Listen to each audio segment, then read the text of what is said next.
All right, so I just installed these bright LED bulbs all the way around.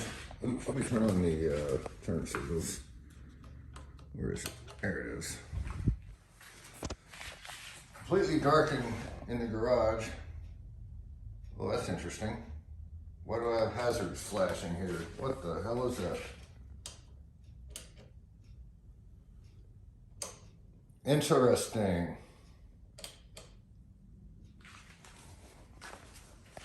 Well, I have hazard lights now all of a sudden. What the hell is that?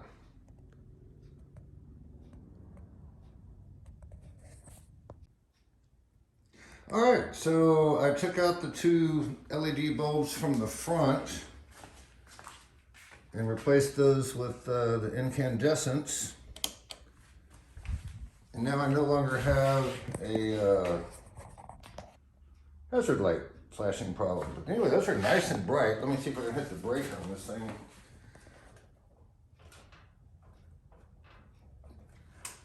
I really like these.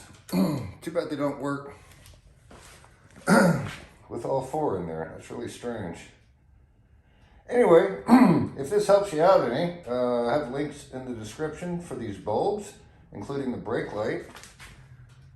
I'm really pleased. The incandescent burned out before the first 100 miles on this thing, so that's about it. Anyway, the bike is an XPro 125. Really like it. I have a link in the description for that too. Thanks a lot, and y'all have a good one.